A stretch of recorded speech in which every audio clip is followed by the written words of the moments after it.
At least one day. Why you are screaming?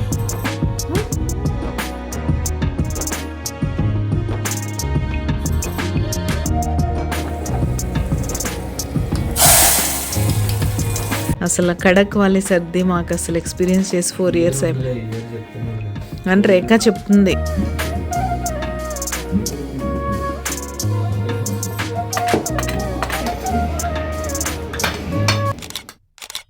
Hello అండి, నేను మీ Jyothi. Welcome back to my channel Ritkriti sweet home. ఎలా ఉన్నారు మీ అందరూ? బాగున్నారా? నేను చాలా బాగున్నాను.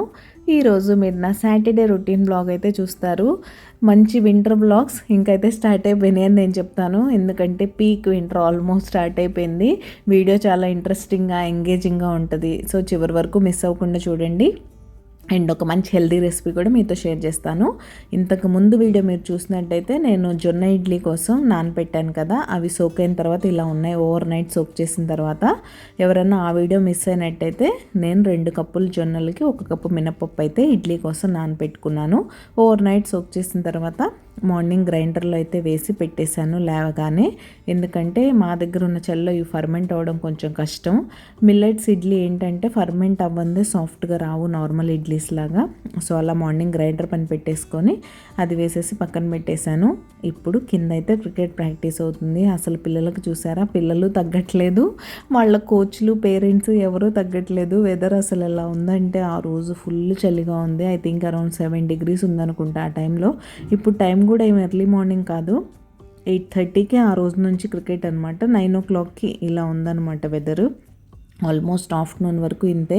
అసలు ఫుల్ డే సన్ అనేది చూడలేదు మేము ఒక 2 days పాటు. సాటర్డే సండే అయితే మండే రోజు సంగతి చూస్తాను నేను మండే వీడియోలో మీతో అప్డేట్ చేస్తాను. అండ్ ఇక్కడైతే పిల్లలు బాగా ఆ వెదర్లో కూడా మంచిగా హూడీస్, క్యాప్స్, గ్లౌజులు అన్నీ వేసుకొని హ్యాపీగా క్రికెట్ ఆడుతున్నారు. ఈ పర్టికులర్ ప్రాక్టీస్ ఫోటో ఎవరో సొసైటీలో ఉండేవాళ్ళే, వాళ్ళ పిల్లలు ఎవరు ఇక్కడ ప్రాక్టీస్లో లేరు. క్యాజువల్గా ఆయన వాక్ చేస్తూ ఈ ఫోటో ఒకటి క్లిక్ చేసి పిల్లలది సొసైటీ గ్రూప్లో కూడా వేశారు. ఈవినింగ్ వరకు భలే అనిపించింది. మార్నింగ్ ఇంత చలి ఉన్నా పిల్లలు చలిని పట్టించుకోకుండా మంచిగా వెదర్ ఎంజాయ్ చేస్తూ క్రికెట్ ఆడుతున్నారు. పిల్లలందరూ ఇలానే యాక్టివ్గా ఉండాలని రాస్తూ ఆయన అయితే పోస్ట్ పెట్టారు. నాకు భలే అనిపించింది. అండ్ నేనైతే కిందకి వెళ్ళలేదు, ఇంట్లో పని చేసుకుంటూ ఉన్నాను. సాటర్డే కదా, మా వారు తీసుకెళ్లారు. కానీ ఈ వీడియో చూస్తే నాకు షాక్ అనిపించింది. ఇంట్లోంచి కూడా ఇలానే ఉంది. అబ్బా ఇంత చలిలో ఇంత అవసరమా అని. మామూలుగా హుడీ క్యాప్ సరిపోతుంది అన్నట్టు వెళ్ళిపోయింది మా అమ్మాయి. కానీ మళ్ళీ వెంటనే మా వారు వచ్చి నార్మల్ క్యాప్ కూడా తీసుకెళ్ళి పెట్టామన్నమాట. రిస్క్ చేయడానికి లేదు, అన్నీ కవర్ చేసుకొని ఆడితే పర్లేదు. కానీ ఆడుతూ ఉన్నప్పుడు పిల్లల బాడీ వార్మ్ అవుతుంది కాబట్టి పర్లేదు. కానీ కొన్ని బేసిక్ ప్రికాషన్స్ అయితే తీసుకోవాలి. ఇంకా 9 o'clockకి ఇదైతే మా కాఫీ టైం అనమాట. ఇంత చల్ల ఇప్పటివరకు ఆగడమే గ్రేటు. నేను ఆల్రెడీ లేచి మార్నింగ్ పనులన్నీ ఫినిష్ చేసుకున్నాను. గ్రైండర్ వేసేసాను, ఆ గ్రైండర్ క్లీన్ చేయడం అవన్నీ అయిపోయాయి. ఈలోగా మా వారు మా అమ్మాయి పని అయితే చూసుకొని వచ్చారు. అండ్ ఇక్కడైతే మా coffee time.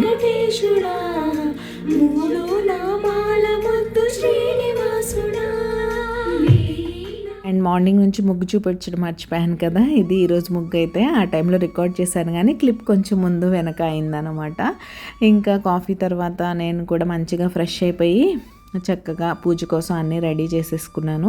Every week share చేసేదే కదా. ఇక్కడ సాంగ్ యాడ్ చేశాను కదా, ఆ సాంగ్ నాకు ఎంత ఇష్టమో. అసలు సాటర్డే మొత్తంలో ఎన్నిసార్లు వింటానో.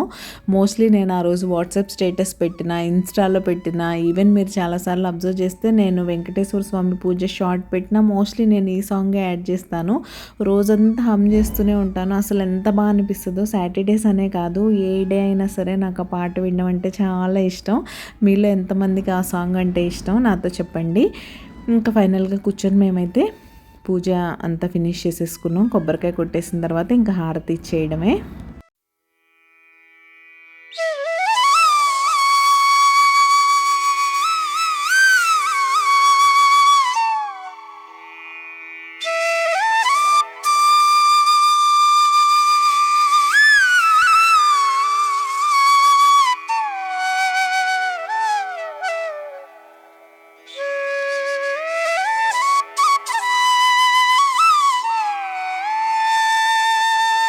ఆ గోవిందుడి దయ వల్ల ఇంత చెల్లో ఈ వారం కూడా చక్కగా పూజ అయితే చేసేసుకున్నాం. మీరు కూడా నమస్కారం చేసేసుకోండి. ఆ గోవిందుడి ఆశీస్సులు మీ అందరికి కూడా ఉండాలని మనస్ఫూర్తిగా కోరుకుంటున్నాను.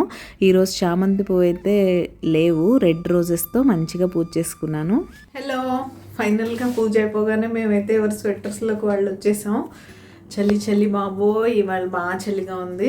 అసలు మా పాప క్రికెట్కి ఎలా వెళ్ళిందో, ఆ 2.5 hours ఎలా ఉందో కానీ నాకైతే ఇంట్లోనే నా వల్ల కావట్లేదు. ఇంకా బ్రేక్ఫాస్ట్ అయిపోయింది, దోశలు తినేసాం. నేను ఇంకా లంచ్ ప్రిపరేషన్కి వచ్చాను. ప్రెషర్ కుక్కర్లో పప్పు పెట్టా, మా వారికి సాంబార్ కావాలట. So sambar and French beans ఉన్నాయి ఫ్రిడ్జ్లో, అవైతే తీసి కట్ చేసా. లైట్గా బాయిల్ చేస్తా, స్టీమ్ కుక్ చేస్తాను కానీ నార్మల్గా ఈరోజు నాకు కొంచెం టైం తక్కువ ఉంది, లేట్ అయిపోతుంది. సో డైరెక్ట్ బాయిల్ చేసేసి అప్పుడు ఫ్రై చేసేస్తాను. వీలుంటే కొబ్బరి కారం ఏదో ఒకటి అయితే చల్లుతాను. ఎలా చేస్తానో చూపిస్తానండి. ఫ్రెంచ్ బీన్స్ కర్రీ, రైస్ అయితే ఎలక్ట్రిక్ కుక్కర్లో పెట్టేస్తా, అయిపోతుంది ఫాస్ట్గా. అండ్ ఇక్కడ చలికి మా వాళ్ళు ఏం చేస్తున్నారో చూసి హలో చెప్పేద్దాం. హలో బాబు, హ్యాపీ వీకెండ్. హ్యాపీ వీకెండ్ తల్లి. Not happy weekend. Why? I am studying. You should study, no, in weekends. At least one day. Why you are screaming? Huh? Ali? Yes. So you are unhappy. Yes. ఇంకేంటి బాబు? ఏం లేదు, nothing special. చలి బాగా పెరిగిపోయింది. అసలు ఈ heaters తీస్తే పోద్దాం ఇవాళ. ఈ వీకెండ్ తీయాలనుకున్నాం కదా, తీద్దాం. అది కూడా ఈవినింగ్ హీటర్స్ తీసి ఈవినింగ్ కల్లా సెట్ చేయాలి. బేసిక్ క్లీనింగ్ చేసేసి క్లీన్ చేసే పెట్టాం కదా, వీల్స్ అయి ఫిక్స్ చేయాలి. చేయడం అంతే, ఓకే, లాస్ట్ ఇయర్ నుంచి ఫాలో అయ్యే వాళ్ళకి తెలిసే ఉంటుంది హీటర్స్ గురించి. కొత్త సబ్స్క్రైబర్స్కి ఈరోజు చూపిస్తా. అయితే ఓకే, ఈవినింగ్ మేము ఇక్కడ రూమ్ హీటర్స్, ఎలాంటి హీటర్స్ యూజ్ చేస్తాం చలి నుంచి తట్టుకోవడానికని 2 ఉన్నాయి మనకు. ఒకటి బెడ్రూమ్లోకి, ఇంకొకటి లివింగ్ రూమ్లోకి. అది చూపిస్తా. ఈవినింగ్ ఫిక్స్ చేస్తా అంటున్నారు కదా, చలి అయితే పెరిగింది, ఇంకా ఫిక్స్ చేయాల్సి. 25th వచ్చిందంటే ఇంకా చేసేయాల్సిందే కదా. ఇప్పుడు ఇంకా పీక్ బాగా 25th నుంచి పీక్. వింటర్ బ్రేక్ కూడా ఇస్తారు పిల్లలకు కూడా. అండ్ ఇంక ఇప్పటి నుంచి కొంచెం జనవరి అంతా ఫుల్ ఇలా. I've written something for our lovely subscribers. What? Subscriber? Hi lovely subscribers. Hello అందరు, మా రిత్కృతికి హలో చెప్పండి. ఎవరెవరు చూస్తున్నారో, ఎవరెవరు నా లవ్లీ సబ్స్క్రైబర్స్, వాళ్ళందరూ ఇక్కడే పాజ్ చేసి రిత్కృతికి హలో చెప్పాలి, హాయ్ రిత్కృతి అని. ఓకే, చూద్దాం అన్ని కామెంట్స్ వస్తాయా. Sure. And I have one more thing. Subscribe. Yes. Do subscribe. Please do subscribe. Mathematical calculations plus this. Okay, నేను వంట చేసేస్తా, లేట్ అయిపోతుంది. ఓకే బాబు, మీరేం మాట్లాడలేదు కదా. ఐ థింక్ నువ్వు చలి ఇంకొక జాకెట్ వేసుకోవచ్చు పైన. నా స్వెటర్ ఎలా ఉంది? చాలా బాగుంది తల్లి, డీర్స్ కదా. నా ప్యాంట్ ఎలా ఉంది? ఇది టైట్ అయిపోయిందన్న, ఇంకా ఇయరే లాస్ట్. కొంచెం టైట్గా ఉంది. అదొచ్చు. ఓకే, టైట్గా వేసుకోవాలి, అప్పుడే వామ్గా ఉంటుంది. Okay, bye bye. చలో బాయ్. ఇంకా వాళ్ళతో కబుర్లు చెప్పుకుంటూ కూర్చుంటే మనకైతే గడవదు కదా, వంట చేయాలి కాబట్టి వచ్చేసాను. సింపుల్గా ప్రెషర్ కుక్కర్ సాంబార్ నేను ఆల్రెడీ ఈ రెసిపీ షేర్ చేశాను. ఏం లేదు, పప్పు కుక్ చేసేసుకున్న తర్వాత మీకు కావాల్సిన వెజిటబుల్స్ అన్నీ యాడ్ చేసేసుకొని మంచిగా పసుపు, ఉప్పు, కారం అన్నీ యాడ్ చేసుకొని జస్ట్ ముక్కలు మునిగే వరకు వాటర్ పోసేసి ప్రెషర్ కుక్కర్లో ఒక్క విజిల్ ఇచ్చేయండి. మీకు మార్నింగ్ లంచ్ బాక్సెస్ టైంలో అసలు టైం అంటూ లేకపోయినా కూడా హ్యాపీగా సాంబార్ చేసుకొని మీ లంచ్ బాక్స్లో తీసుకెళ్ళచ్చు.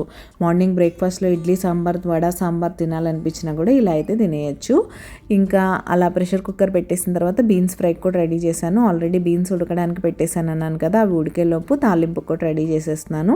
ప్యాన్లో ఆయిల్ తీసుకొని మినపప్పు, జీలకర్ర, ఆవాలు అయితే యాడ్ చేసుకొని అవి ఫ్రై అయిపోయిన తర్వాత ఉల్లిపాయ పచ్చిమిర్చి కూడా యాడ్ చేసేసేయండి. ఉల్లిపాయ పచ్చిమిర్చి ఫ్రై అవ్వాలంటే పసుపు, ఉప్పు యాడ్ చేయాలి కాబట్టి వాటిని యాడ్ చేసుకొని ఫ్రై చేసుకొని తర్వాత బీన్స్ కూడా యాడ్ చేసుకొని బీన్స్ మంచిగా ఫ్రై అయిపోయిన తర్వాత మీరు జస్ట్ ధనియా powder, red chilli powder add చేసి కూడా వదిలేయచ్చు, లేకపోతే కొబ్బరి కారం వేసుకోవచ్చు. ఈరోజు నేను వేసినట్టు పచ్చి కొబ్బరి కూడా వేసుకోవచ్చు. చాలా సింపుల్గా చేసుకోవచ్చు. ఫ్రైస్ సూపర్ యమ్మీగా టేస్టీగా ఉంటాయి. ఇంతకీ మీకు నా simple recipes, easy cooking and life style blogging ఎలా అనిపిస్తుంది? మీకు కనుక మన వీడియోస్ నచ్చుతున్నట్టయితే ప్లీజ్ లైక్ చేయడం మర్చిపోకండి. మీ లైకే నా మోటివేషన్. మీరు లైక్ చేస్తే మన వీడియోస్కి రీచ్ పెరుగుతుంది. అండ్ మీకు హైప్ ఆప్షన్ యాక్టివేట్ అయిందా లేదా, మీకు కనుక హైప్ ఆప్షన్ యాక్టివేట్ అయ్యి మన వీడియోలో ఉన్న కంటెంట్ మీకు నచ్చుతున్నట్టయితే ప్లీజ్ హైప్ చేసి నన్ను సపోర్ట్ చేయండి. స్టీల్ ప్యాన్లో కాబట్టి, నాన్ స్టిక్ కాదు కాబట్టి మంచిగా దగ్గరుండి ఇలా నీట్గా ఫ్రై చేసుకున్నాను. ఈలోగా ఒక వెజిల్ అయిపోయింది, మన ముక్కలు కూడా కుక్ అయిపోయినాయి కాబట్టి మంచిగా చింతపండు పులుసు పోసేసుకొని ఈ టైంలో మీకు సాంబార్ కన్సిస్టెన్సీకి సరిపడా వాటర్ అయితే యాడ్ చేసుకోండి. ఇంకా అది మరగడానికి పెట్టేయాలి. కొంచెం బెల్లం, సాంబార్ పౌడర్ వేసేసి బాయిలింగ్కి పెట్టేసిన తర్వాత ఇక్కడ బీన్స్ కూడా ఆల్మోస్ట్ ఫ్రై అయిపోయినాయి కాబట్టి వాటిలో ఆల్రెడీ గ్రైండ్ చేసుకున్న పచ్చి కొబ్బరి అయితే యాడ్ చేసేస్తున్నాను. నేను దేవుడు కొబ్బరికాయ కొట్టాను కదా, సో ఫ్రెష్ కొబ్బరి చూడగానే ఎండు కొబ్బరితో చేసిన కొబ్బరి కారం కాదు, పచ్చి కొబ్బరి అయితే బాగుంటుంది అనిపించింది. ఈ పచ్చి కొబ్బరి గ్రైండ్ చేసుకునేప్పుడు మీరు కొంచెం గార్లిక్ వేసుకున్నా బాగుంటుంది, నేనైతే వేయలేదు. ఇంకా ఫైనల్గా కొద్దిగా రెడ్ చిల్లీ పౌడర్ వేసి పచ్చి కొబ్బరి పచ్చివాసన పోయే వరకు ఫ్రై చేసుకోండి.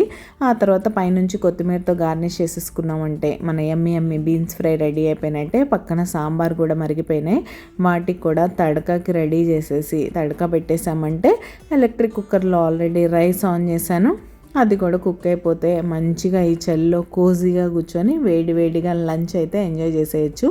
అలానే మేము మా లంచ్ ఎంజాయ్ చేసి మంచి నాప్ వేసేసాం. సెటప్ అంతా తీస్తున్నావా? వింటర్లో మనల్ని కాపాడే ఏంటంటారు, వింటర్లో మనల్ని కాపాడే హీటర్ సెటప్. ఓకే, ఆ వీల్స్ ఓకే అన్నీ తీసేసి ప్యాక్ చేసేసి లోపల పెడతాం కదా, అవి ఉంచగా బాక్స్లో పట్టదు. హ్యావెల్స్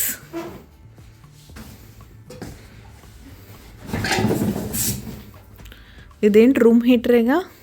రూమ్ హీటరే, కింద అది ఉండిపోయింది.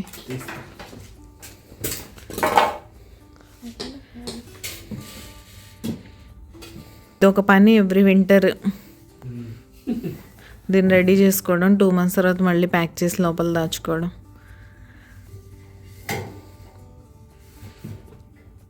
మన సౌత్ సైడ్ వెళ్తే అసలు అవసరమే లేదు.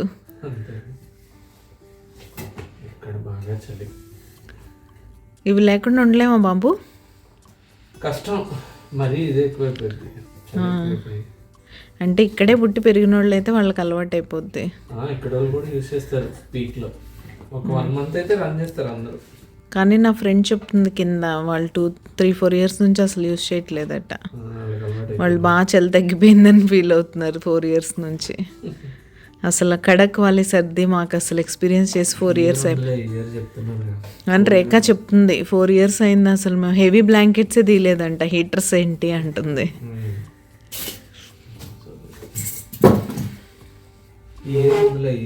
ఇప్పుడే స్టార్ట్ అయిపోయిందంటే ఫుల్ కోల్డ్ ఉంటుంది మనకి. ఇయర్ అన్నీ ఎక్కువ ఉన్నాయి. రెయిన్స్ అసలు మనం వచ్చాక అంత చూడలేదు కదా వర్షాలు, ఇయర్ చూస్తున్నంత వర్షాలు.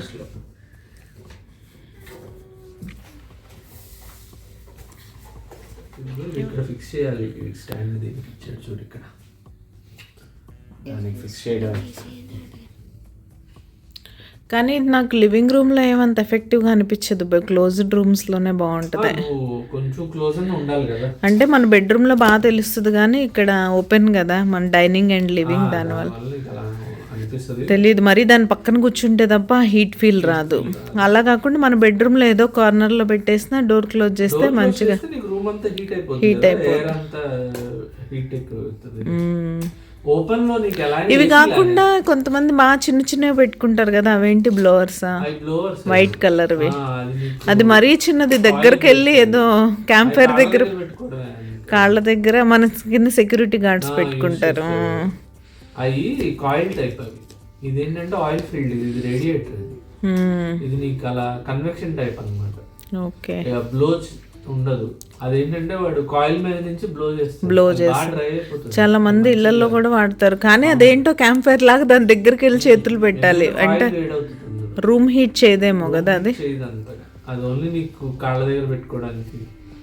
అంటే ఇది కొంచెం హెవీ కూడా కదా, ఇది మనకి ఎక్కువ కదా, ఎక్కువ. అండ్ అవి తక్కువకి వచ్చేస్తాయేమో కదా, రేట్ వైజ్ చాలా తక్కువ బ్లోవర్స్, అందుకే అవి పెట్టుకుంటారు ఎక్కువ. 5,000 లో వచ్చేస్తాయి, ఇది 12,000 కదా.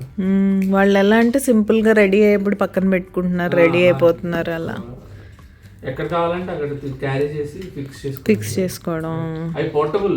ఇవి కూడా నువ్వు మూవ్ చేయొచ్చు అనుకో రూమ్ లో అటు ఇటు. బట్ నీకు పవర్ సాకెట్ ఉన్న చోట పెట్టు. కంపల్సరీ మెయిన్ అది కదా, పవర్ సాకెట్ ఉండాలి.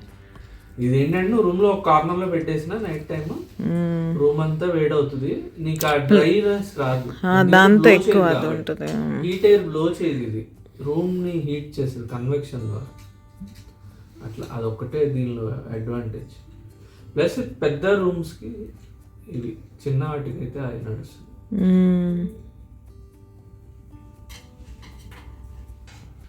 ఆ ఫిన్స్ రెడ్ గా అవడం అది కూడా ఏమి ఉండదు కదా ఇందులో. ఏముండదు, ఈ ఫిన్ నీకు ఇలా ఫిన్ షేప్ లో ఉంటాయి. ఆ బ్లోవర్ లో అయితే బాగా అది రెడ్ అయినట్టు కూడా కనిపిస్తుంది. వేడవుతుంది, ఆయిల్ హీట్ అయ్యి ఇది అసలు రన్ అవుతున్నట్టు కూడా మనకు తెలియదు. చిన్నగా పెద్ద సౌండ్ డిస్టర్బెన్స్ కూడా ఉండదు. ఇది సైలెంట్ గానే. ఆయిల్ రీఫిల్ అయి చేయాలా? అవసరంలో జనరల్ పాడైతే తప్పితే. ఎప్పుడు ఆయిల్ లీకేజ్ ఏమి ఉండదు కదా, సీల్డ్ కదా, లోపలే ఉంటది కదా, అలా ఏం అవ్వదు. జనరల్ గా అవసరం ఉండదు, మెయింటెనెన్స్ లేదు. ఇప్పుడు 3 years అయిపోయింది, ఇది మన 4th year వాడడం. అంతేగా, రాగానే తీసుకున్నాం, ఫస్ట్ వింటర్కే తీసుకున్నాం. ఇది 4th year. కానీ ఏమి ఇంకా ఇప్పుడు ఏమి అవసరం లేదేమో కదా రీఫిల్. ఏం అవసరం ఇప్పుడు, ఎప్పుడు జనరల్ గా అవసరం ఉండదు. అదే రొటేట్ అవుతూ ఉంటుందా ఆయిల్ ఆల్రెడీ ఉన్నది? లేదు, ఆయిల్ మొత్తం అన్ని ఫిన్స్ లో ఉంటది కదా, అందులోనే ఫిల్ అయిపోయి ఉంటుంది, హీట్ అవుతుంది అంతే. ఓకే, ఫిన్స్ నుంచి ఫిన్స్ ని హీట్ చేస్తుంది అది. ఇది ఇక్కడ ఉంటది కదా ఇలాగా, ఇక్కడ నుంచి ఇక్కడికి రొటేట్ అవుతుంది ఇలాగా, అప్పుడు ఫిన్స్ హీట్ అవుతుంది. ఓకే, ఇచ్చాడు దాని వల్ల సైడ్ లో ఫీల్ తెలుస్తుంది కదా. నీకు దానిలాగా పెద్ద బ్లోవర్ ఇవ్వకుండా చిన్న ఫ్యాన్ లాగా ఇచ్చాడు. ఓకే, అదే రాస్తాడు oil filled radiator with fan heater.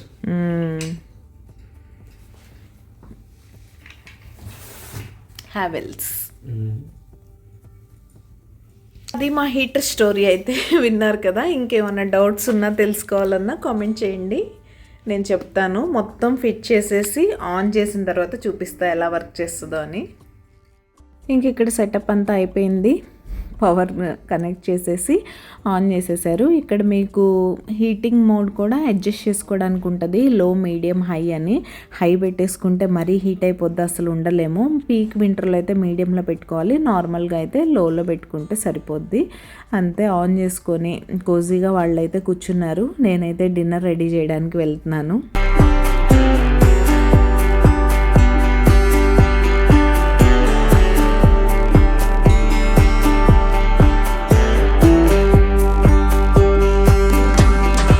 And ఇక్కడ మా వెదర్కి అయితే ఇంతకన్నా పిండి ఫర్మెంట్ అవ్వలేదు. అప్పటికి నేను మైక్రోవేవ్లో పెట్టి క్లోజ్డ్గా ఉంచాను, అయినా సరే ఇంతకన్నా అవ్వలేదు, కానీ ఫర్మెంట్ అయినంత వరకు సరిపోయింది. ఇడ్లీ అయితే చాలా ఫ్లఫీగా వచ్చాయి, కొంచెం వేడిగా ఉండి ఇంకొంచెం ఫర్మెంట్ అయితే ఇంకా బాగా వస్తాయి. ఇప్పుడు దీన్ని మంచిగా సాల్ట్ యాడ్ చేసుకొని మనం ఇడ్లీ వేసుకోవడానికి కన్సిస్టెన్సీ ఎలా చూసుకుంటాం అలా అడ్జస్ట్ చేసుకుంటే సరిపోతుంది. మంచిగా కొంచెం వాటర్ వేసి ఇడ్లీ బ్యాటర్ లాగా మిక్స్ చేసి నేనైతే ఇడ్లీ పెట్టేసుకుంటున్నాను. జొన్నల బెనిఫిట్ గురించి నేను ఇంతకుముందు కూడా చాలాసార్లు చెప్పాను. మన ఛానల్లో జొన్న మురుకులు రెసిపీ కూడా ఉంది, పిల్లలు చాలా ఇష్టంగా తింటారు. మిల్లెట్స్ వాళ్ళ డైట్లో ఇంక్లూడ్ చేయడానికి ట్రై చేయండి. రాగి మాత్రం కంపల్సరీ ఎవ్రీడే డైట్లో ఉండేలా చూసుకోండి. ఇంకా మిగతా మిల్లెట్స్ అంటే వీక్లీ వన్స్ అలా ఇవ్వడానికి ట్రై చేయండి. అండ్ జొన్నల్లో మామూలుగానే ఫైబర్ కంటెంట్ ఎక్కువ కాబట్టి ఇది కాన్స్టిపేషన్ అలాంటి ఇష్యూస్ ఉన్న వాళ్ళకి వాటి నుంచి బయటకు రావడానికి యూజ్ అవుతుంది. సేమ్ టైం ఏంటంటే మిల్లెట్స్ని సరిపడా సోక్ చేసి వాటిని ప్రాపర్గా యూస్ చేస్తేనే ప్రాబ్లమ్స్ రాకుండా ఉంటాయి, లేకపోతే కొత్త ప్రాబ్లమ్స్ వస్తాయి. కాబట్టి మిల్లెట్స్ని ప్రాపర్గా సోక్ చేసి ప్రాపర్గా కుక్ చేసి సరిగ్గా తీసుకొని తిన్న తర్వాత కూడా మీరు వాటర్ ఎక్కువ తీసుకోండి, సో దట్ డైజెస్టివ్ ఇష్యూస్ ఏం రాకుండా ఉంటాయి అన్నమాట. ఫైనల్గా మా ఇడ్లీస్ అయితే సూపర్ యమ్మీగా కుక్ అయిపోయాయి. అసలు ఎంత సాఫ్ట్గా ఉన్నాయో ఇక్కడ నేను చూపిస్తాను చూడండి. అసలు చాలా బాగుంటాయి అండ్ టేస్ట్ కూడా ఏం డిఫరెన్స్ ఉండదు.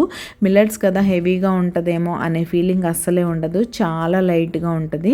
ఈవెన్ మురుకులైనా కూడా మీకు మన శనగపిండి మురుకులే కాస్త హెవీగా బ్లోటింగ్గా అనిపిస్తుంది, కానీ ఈ జొన్నలు రాగులు వీటితో మురుకులు చేసుకొని తింటే చాలా లైట్గా తేలిగ్గా ఉంటుంది అనమాట. ఇంకా దానిలో కాంబినేషన్గా నేను కొబ్బరి పల్లీలు చట్నీ అయితే చేశాను, కొంచెం పుట్నాలు కూడా యాడ్ చేశానులేండి. ఇంకా ఫైనల్గా మా అమ్మ అయితే అక్కడ సెటప్ వేసేసింది, మా వారు కూర్చున్నారు, నేను ఇటు సైడ్ కూర్చొని టీవీలో బిగ్ బాస్ ఉంది కదా, గ్రాండ్ ఫినాలే ముందు రోజు అంటే సాటర్డే రోజు కొంతమంది సెలబ్రిటీస్ రావడం, కొన్ని గేమ్స్ కండక్ట్ చేశారు కదా, చూసి ఎంజాయ్ చేసేసాం. సో మా సాటర్డే అయితే ఇలా గడిచింది. మీరు మీ వీకెండ్ ఏం చేశారనేది నాతో షేర్ చేసుకోండి. రేపు మరొక మంచి వీడియోతో మళ్ళీ మీ ముందుకైతే వచ్చేస్తా. అంతవరకు keep smiling, see you tomorrow, take care, bye.